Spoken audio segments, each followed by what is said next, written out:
Marquez. My parents are Alicia Perez and Jose de Jesus Marquez. I was born in Mexico City. We moved to Sacramento, California. I think I was 3.5 years old when we moved to the United States permanently.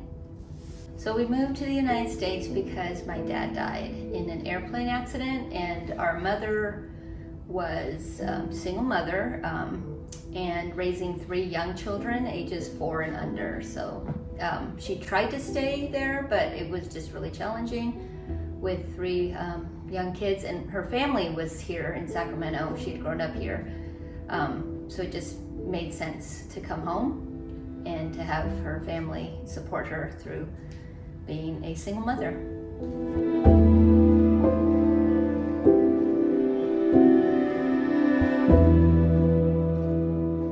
The memories I have in Mexico are very urban. Like I remember being on a subway on my way to preschool.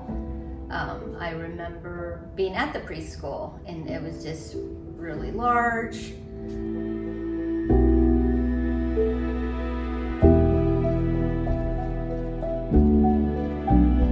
So in the United States, I started in kindergarten, and it was like, first day of kindergarten, and so it was 100% in English, and other than a few words in English, I spoke all Spanish. So it was like just full immersion into a new language with a lot of new people that I didn't know.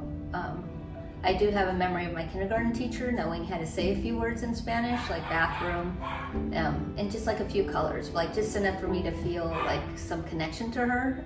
So I was, I'm gonna say I was really fortunate that I was what I consider now an easy learner. Because I started in kindergarten, and so I wasn't like immediately immersed in like having to know how to read.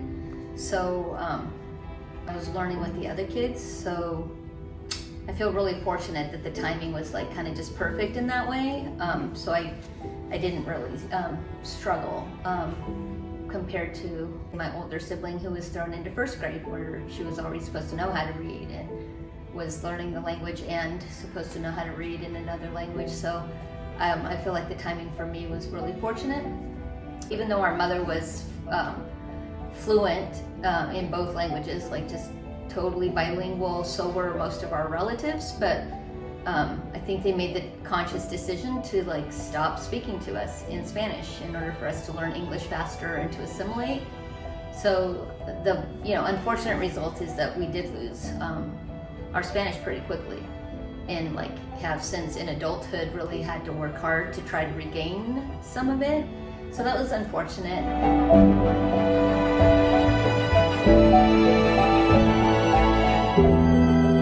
Part of that was really assimilating into the American culture to the point where like kind of we're isolated a bit from our Mexican culture.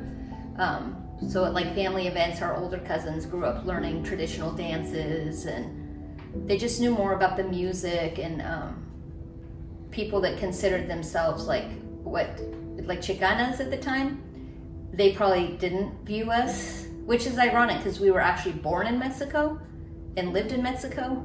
But some of the Mexican American kids that were born here maybe didn't accept us as being fully Mexican because they had more cultural things that they thought were important. So we didn't really fit in there.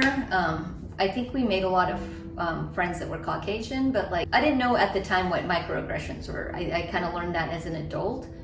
But going back, I'm like, ooh, that's what that was. Like it didn't have a name to it, but I remember experiences where some of my white friends found out that I was Mexican, and I guess I just never realized they didn't know that from the start. Like, I don't know if that would have made a difference in them befriending me, but they would say things like, "You're not Mexican," and I'd say, yeah, I am actually. I was born there actually, so yeah.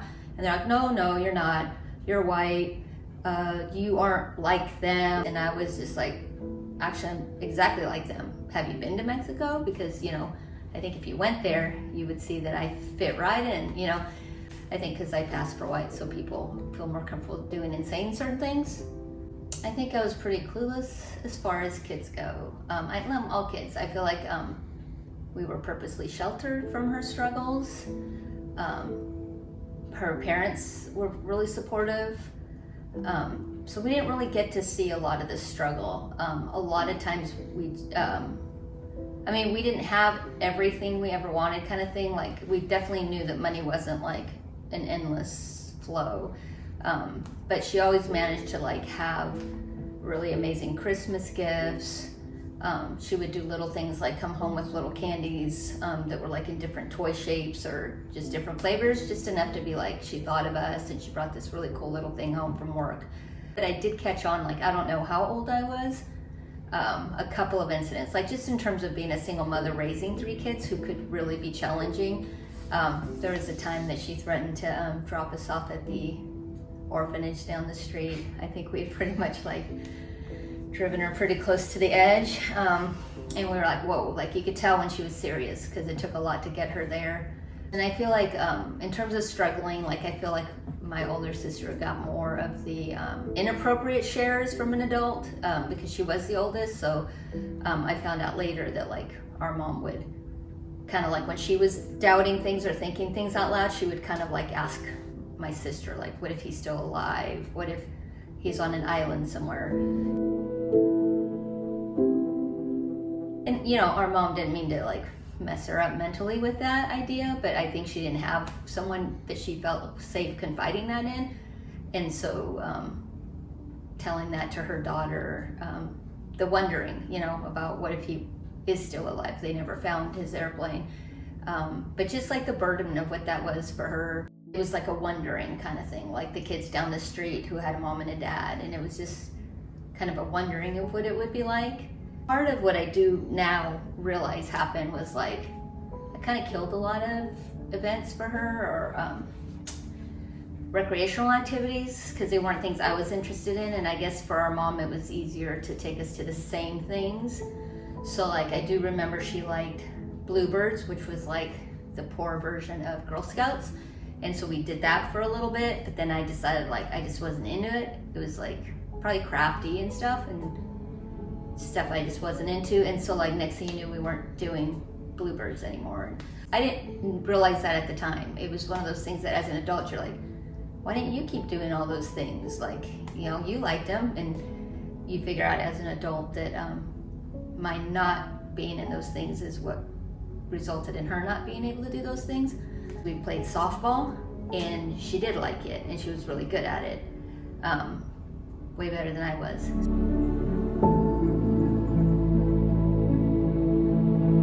That kind of skewed my choices because I didn't really plan. I didn't plan to be an adult. So I was lucky that like adults around me kind of like just put little safety nets around me as I walked, because I think there was a part of me that was kind of intent on wrecking myself.